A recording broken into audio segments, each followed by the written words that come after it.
안녕하세요, 리본카 전여빈입니다. 2026년에 제네시스 신차가 어마어마하게 쏟아집니다. 뭐 G80 하이브리드, GV80 하이브리드, GV70 2REV, 그리고 무려 제네시스의 플래그십 SUV GV90까지 엄청난 차량들이 마구마구 나올 예정인데, 도대체 어떤 차량이 어떻게 나올 건지, 가격은 대략 어떨지 간단하게 정리해 보도록 하겠습니다.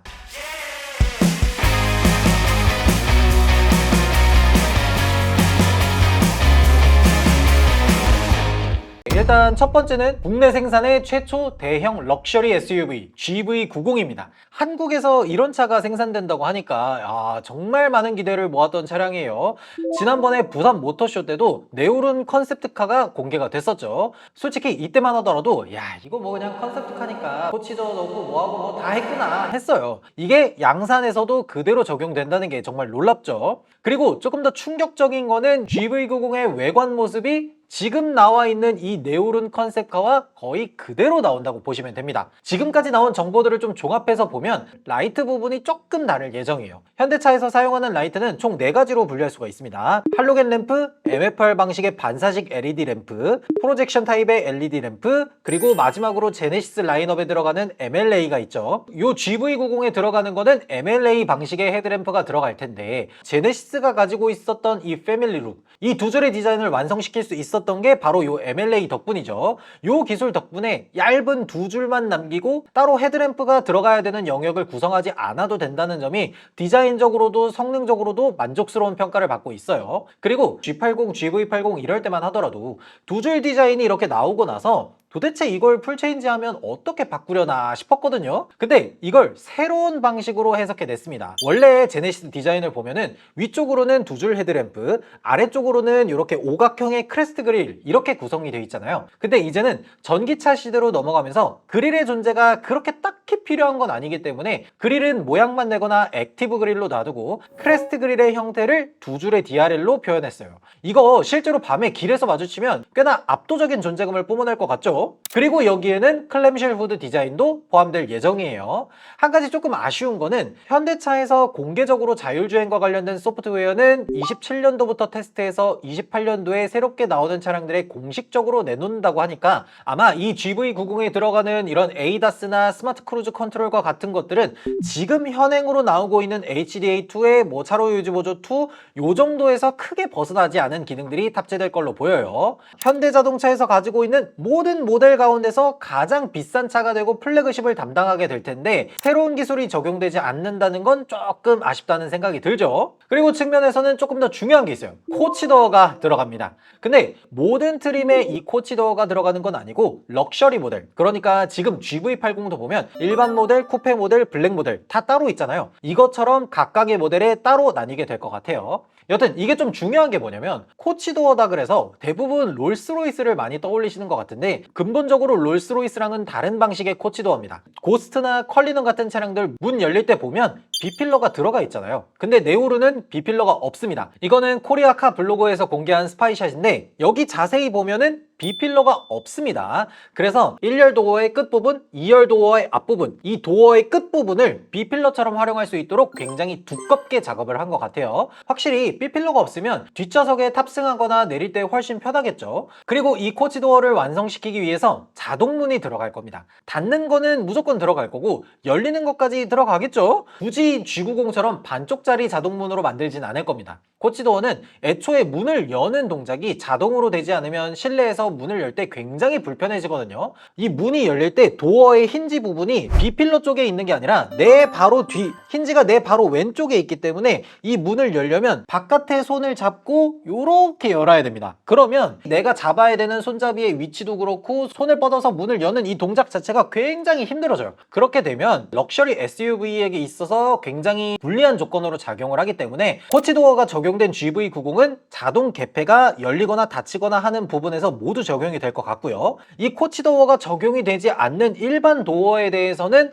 아마 지금 현행 G90과 비슷하게 들어가지 않을까라는 생각이 살짝 들긴 하네요. 그리고 코치도어 같은 경우에는 이 문이 열리고 나서 아래쪽으로 내려갈 때 이 전동 사이드 스텝까지 같이 들어갑니다.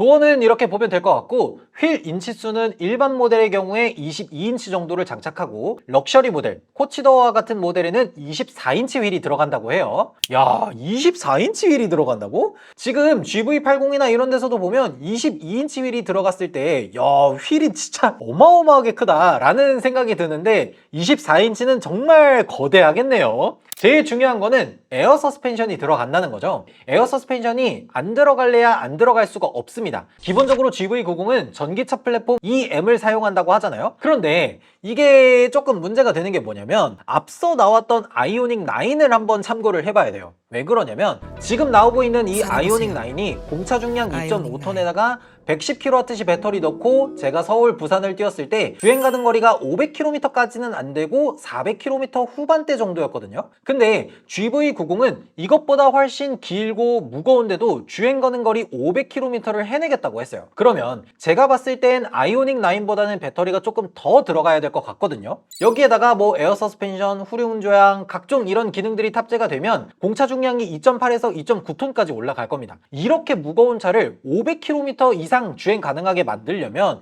배터리가 최소한 120kWh는 들어가야 될 거예요. 거기에 휠 22인치까지 포함해서 승차감을 좋게 만들려면 전자제어 서스펜션만으로는 부족합니다. 그래서 에어 서스펜션이 탑재되는 거겠죠. 덧붙여서 모터 출력이 공개되진 않았는데 기본적으로 듀얼 모터 시스템을 사용할 것 같고, 아마 지금 활용하고 있는 뭐 아이오닉 9 듀얼 모터라든지 아니면 EV9 GT 이런 데서 사용하는 그런 모터들을 활용하지 않을까 싶어요.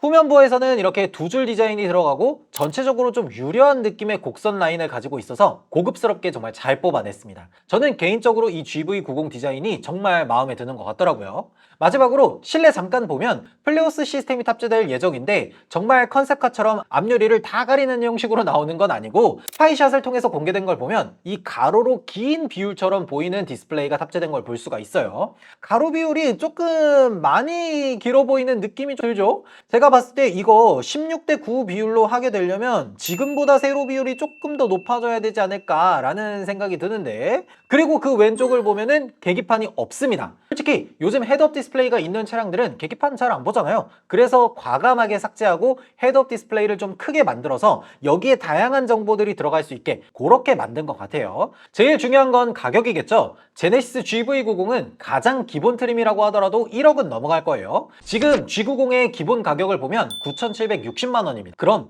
여기에서 전기차인 점과 대형 SUV인 점들을 감안했을 때 최소 한 2,500만 원 정도의 가격은 상승할 것 같거든요. 그래서 기본 시작 가격은 대략 한 1억 2천 정도에서 시작하지 않을까. 그리고 여기서 옵션 이것저것 넣고 나면 한 1억 3, 4천 정도 하지 않을까 싶어요. 근데 이거는 제가 말씀드렸던 뭐 코치도어나 이런 것들이 들어간 럭셔리 모델이 아니고 기본 모델에 한해서 이 정도 가격인 거고, 럭셔리 모델 같은 경우에는 이것보다 훨씬 더 높은 가격을 가지게 되겠죠. 근데 굉장히 비싸다고 할 수는 없어요. 왜 그러냐면 지금 나오고 있는 BMW X7이나 벤츠 GLS 같은 차량들이 시작 가격이 대략 한 1억 5천 정도 하거든요. 이런 차량들에 비해서는 그래도 저렴한 가격대를 가지고 있기 때문에 이 정도 가격 책정은 뭐 괜찮다고 봅니다. 마지막으로 출시 일정은 대략 한 내년 2분기 정도가 된다고 해요. 원래 1분기였는데 좀 출시 일정이 밀렸다고 하더라고요. 다음은 G80, GV80 하이브리드 버전 출시입니다. 지난번에도 제가 제네시스 하이브리드에 대해서 좀 구체적으로 설명을 드렸는데, 그거 보시려면 여기 카드 눌러서 보시면 되고요. 오늘은 좀 간단하게 핵심만 좀 짚어보도록 할게요. 일단 G80, GV80 하이브리드는 2.5 터보 엔진의 모터를 결합한 모델로 나오게 될 거예요. 지금 유일하게 이 파워트레인을 그대로 쓰는 모델이 팰리세이드 하이브리드죠. 근데 팰리세이드 하이브리드랑 다른 점이라고 한다면, 팰리세이드는 전륜구동 기반의 하이브리드고 제네시스 G80이나 GV80은 후륜구동 기반의 하이브리드라는 거예요. 제네시스는 기본 철학 자체가 후륜구동 기반의 럭셔리카를 지향하고 있기 때문에 전륜구동은 들어가지 않을 겁니다. 여기에 출력은 사실 팰리세이드랑 그렇게 크게 다르지 않게 334마력 언저리 요렇게 들어갈 것 같고요. 중요한 건 제네시스에서 출시될 이 하이브리드 G80, GV80이 딱히 외관에서 큰 변화 없이 뭐 연식 변경 정도로 파워트레인 정도만 추가한다는 거예요. 사실 G80이나 GV80이 판매를 시작한 지 6년 정도 되어가는 시점이라서 많은 분들이 어느 정도 외관에서 변화가 있기를 바라고 있지만 지금 현대의 정책상으로 봤을 때 2026년은 사실 그렇게 중요한 해는 아닙니다. 오히려 2028년이 현대자동차에게 있어서 정말 중요한 한 해가 될 겁니다. 현대자동차에서 발표한 바에 따르면 2028년부터 나오는 차량들에게는 자율주행이 들어간 차량들이 공개가 될 거다라는 것들을 이미 공표했기 때문에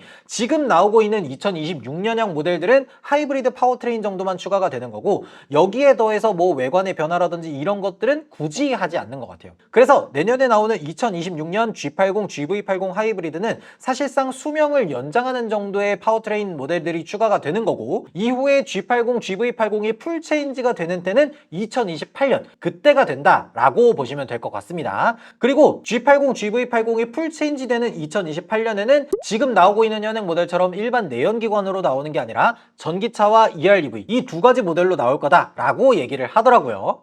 추가로 이 G80, GV80도 내년에 나오는 차량들이니만큼 실내에는 플레오스 시스템이 장착될 걸로 예상되고 있어요. 그러니까 G80, GV80은 약간 마이너 체인지 정도다라고 보면 되겠죠. 출시 일정도 대략 잡혔습니다. GV80이 26년 9월 정도이고 G80은 26년 12월 정도로 잡혔어요. 만약 내가 제네시스를 구매하고 싶은데 연비도 좀 좋은 하이브리드를 사고 싶다라고 하시는 분들은 2026년 말까지 좀 기다렸다가 구매해 보시는 게 좋을 것 같습니다. 가격도 좀 간단히 예상을 해보면 G80 같은 경우에는 하이브리드 세제 혜택 기준인 공인연비 13.8km/L를 달성할 거기 때문에 일반 모델 대비해서 약 520만원 정도가 오른 6,400만원 정도가 책정될 것 같고요. GV80은 아무래도 공차 중량도 무겁고 세제 혜택 기준 달성이 어려워 보이기 때문에 약 600만원 정도의 가격 상승이 예견되고 있어요. 그래서 지금 현행 6,840만원에서 7,440만원 정도로 가격이 좀 크게 올라갈 걸로 보여요. 근데 가격이 오른다고 해서 판매량이 떨어지기는커녕 올라갈 것 같습니다. 지금 제네시스 브랜드를 향해서 계속해서 제기되는 문제 중 하나는 연비가 조금 아쉽다는 거예요. G80도 한 10km 언저리가 나오는 상황이고 GV80은 10km가 채 안 나오는 경우가 많거든요. 근데 이번 최신 하이브리드가 적용되면 완벽하게 해결이 되겠죠. 저희가 지난번에 팰리세이드 하이브리드를 가지고 서울에서 부산 왕복했을 때 나온 풀투풀 실연비가 17.59km/L였거든요. 심지어 신형 하이브리드는 기존과는 아예 다른 시스템을 가지고 있어서 V2L 모드나 스테이 모드 같은 기능들을 사용할 수가 있습니다. 스테이 모드를 사용하게 되면 내가 목적지에 도착했을 때 이 고전압 배터리에 가득 배터리를 채운 상태로 도착을 하게 되거든요. 그러면 한 2-30분 정도는 실내에 머물면서 이 대형 디스플레이로 유튜브나 OTT 같은 걸 볼 수가 있고 다양한 전자장비들을 사용할 수 있으니까 굉장히 유용하게 사용할 수 있겠죠. 야, 이거 제네시스 하이브리드의 플레오스 시스템이면 상당히 괜찮아 보이는데?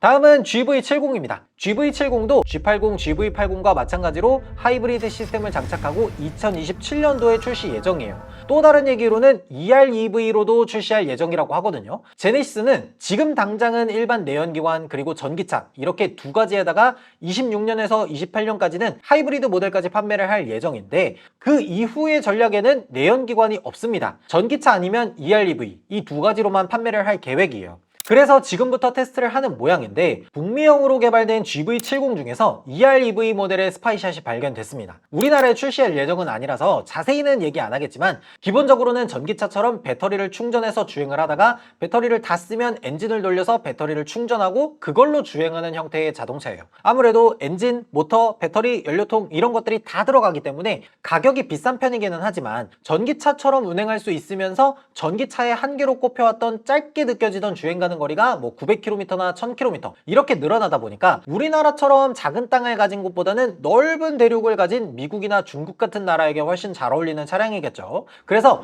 우리나라는 지금 당장 적용하진 않고 28년도부터 새롭게 출시되는 제네시스 모델들에게 전기차와 EREV 이 투트랙 전략이 적용될 거라고 해요. 그래서 지금 당장 GV70은 뭐 EREV 이런 계획은 따로 없고 지금 현행에서는 여기에 하이브리드 파워트레인만 적용해서 새롭게 출시될 예정이다 라고 얘기할 수가 있겠습니다. 네, 오늘 이렇게 제네시스에는 어떤 신차 계획이 잡혀 있는지 한번 쭉 이야기를 해봤는데 내용이 너무 길어져서 여기에는 다 담지 못한 뭐 마그마라던가 컴팩트 세단인 G70이라든지 뭐 이런 이야기는 하지를 못했네요. 이런 것들은 추후에 정보가 좀 더 나오게 되면 그때 다시 한번 이야기를 해보도록 하겠습니다. 여러분들은 제네시스의 신차 중에서 어떤 차가 가장 기대되는지 댓글로 달아주시면 좋을 것 같습니다. 지금까지 저는 리본카 전효빈이었습니다. 감사합니다.